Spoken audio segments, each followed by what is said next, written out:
Hello and welcome to Final Fantasy XIV Bite-Size Breakdown. My name is Jason, and for these episodes I will be running through some of the various parts of Final Fantasy XIV in an attempt to basically provide a breakdown of some of the features in the game that aren't explained so well.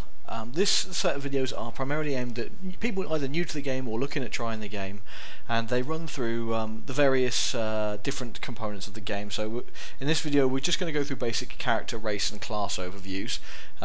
Next video is going to be a more in-depth breakdown after that of the classes, war and magic, as well as the gathering classes, and then a few other bits and pieces after that, for example the cities, combat basics, questing, all those kind of things. So to kick us off, we're going to look at the characters first of all. There are 5 races in Final Fantasy XIV Standard, and then if you've got Heaven Sword, that adds a 6th race, the Aurora, as well. I haven't got Heaven Sword, so for the purpose of these videos I will be covering the base game.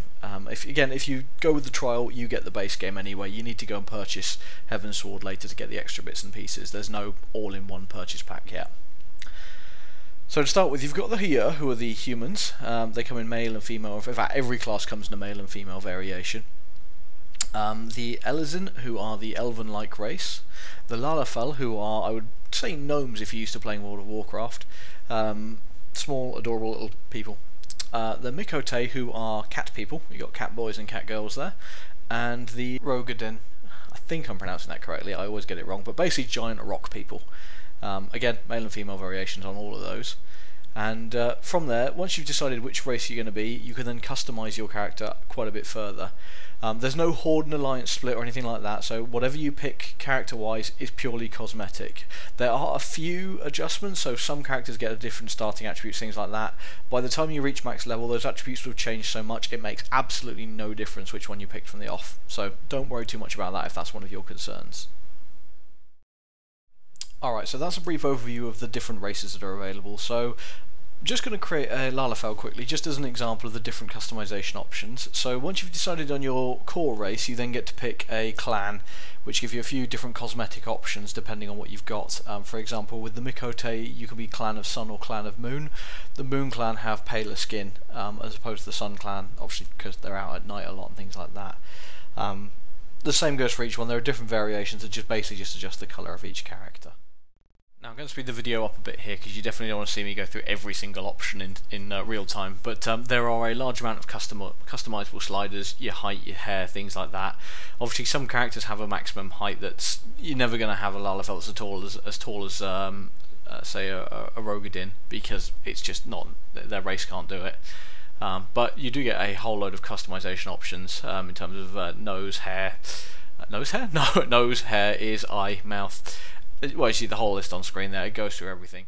In fact, you probably noticed on screen now when I was doing the eyes then, there's actually an option for odd eyes to allow you to have different colour in each eye, which is, again, quite clever. I didn't play with it around in this character build, but I did play around with it in one.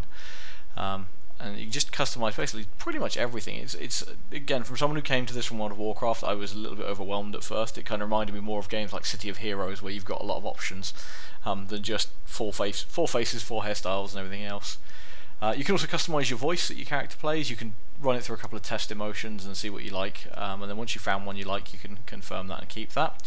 You can view your character in several different environments, see how the lighting affects them, and you can also adjust their attire as well, so you can see them in their standard race attire or their small clothes if you really want to.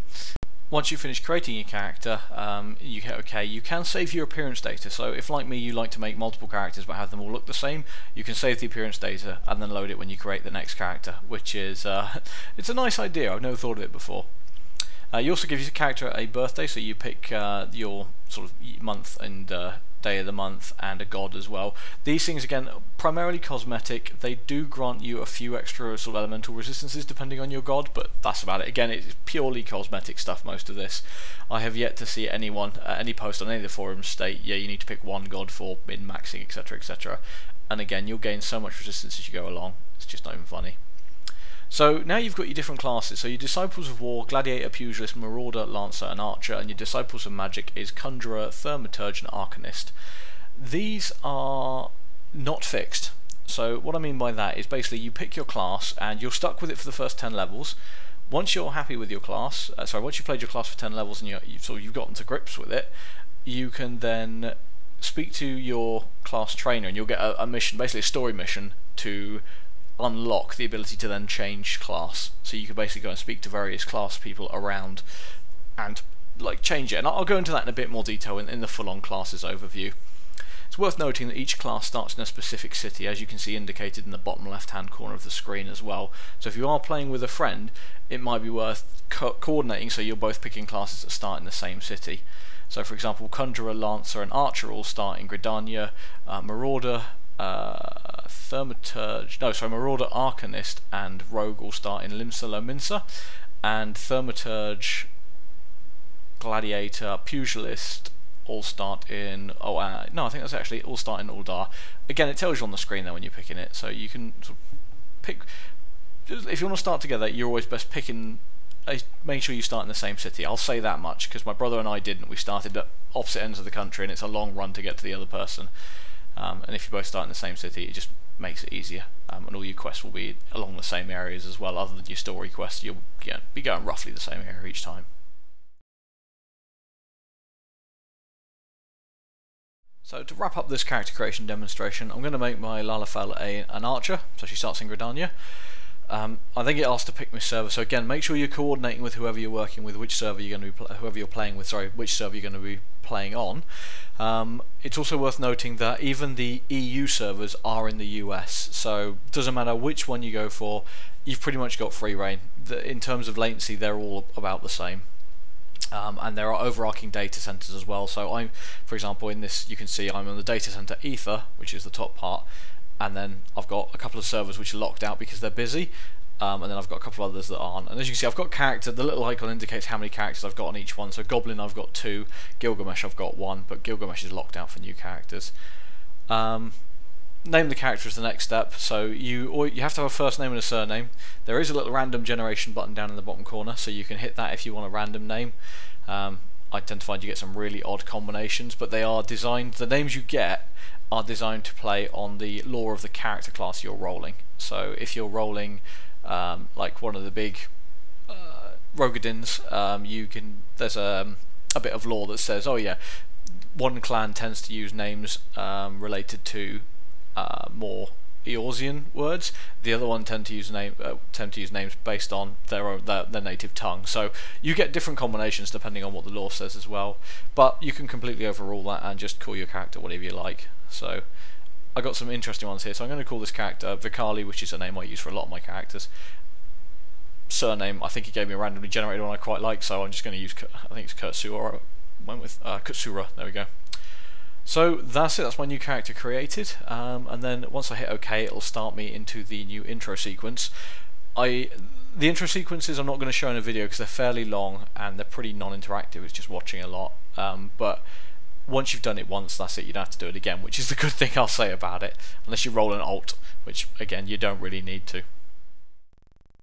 Now, as I mentioned, there are a few other bits in terms of classes, the jobs and things like that. I'm not going to go into them in this video because there's a lot of information there, and I think it would do well to have its own sort of section. So really the last part of this video is just going to be a couple of tips that I've found for leveling the character.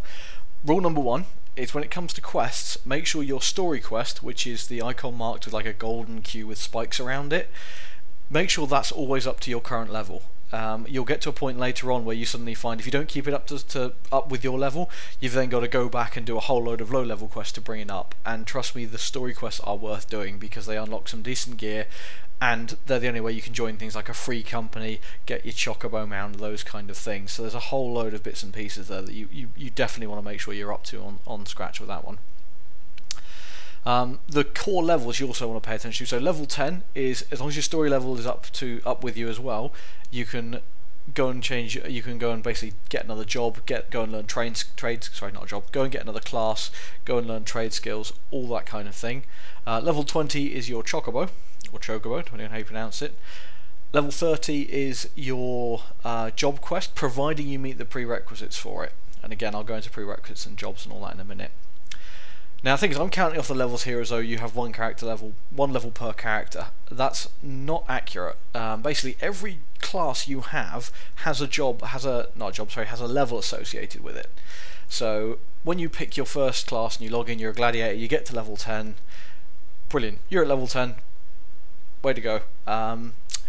You go and pick another class up. So say you go as a gladiator and then you want to go and learn pugilist. You go and see the pugilist trainer, they go, yep, I can teach you, you'll need to equip these weapons here.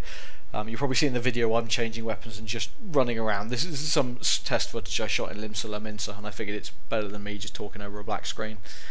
You equip that and you'll see your level then drops to 1. That level drop is reflective of your level as a pugilist. So basically your character level in terms of unlocking things like your chocobo and that is based on what level your highest class is. Yeah, your highest class. So for example, my gladiator is level 26 at the moment. She's just gone and got her chocobo. Now if I change my class to pugilist, I can still ride my chocobo.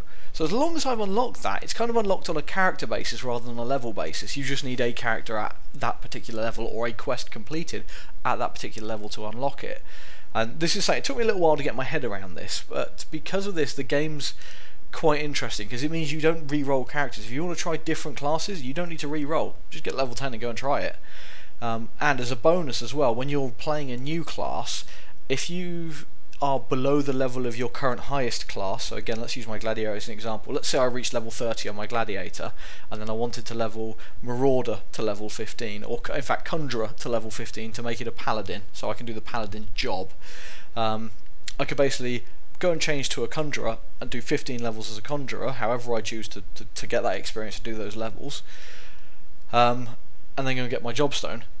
But doing that conjurer leveling will be faster than when I leveled initially because I'm getting a bonus. Because I'm not above that level 30 gladiator mark I've set, I'm now getting a bonus to all the XP I earn for my conjurer class.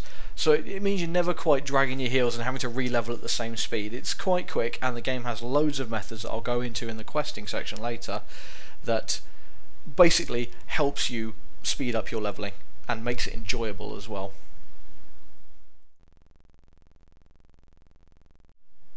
So with that pretty much wraps up this sort of intro to both these series of videos and Final Fantasy XIV. So again, if it does take your interest, I've put a link to the trial in the video description, so if it's something you've always wondered about trying and you want to give it a go, check it out. Other than that, I've got a few more of these planned. As I said, I'm going to hopefully go into the classes, jobs, roles, all that kind of thing next, shed some light on those different things. I've also got another one planned for questing and travel, the fates, the levy allowances, levies, things like that. And again, these probably make no sense at the moment. They'll make more sense when we come to them. Yeah, so that's it for now. I'm going to leave it here. I'm going to try and keep these videos under 15 minutes where possible, just so that they're like quick, bite-sized chunks.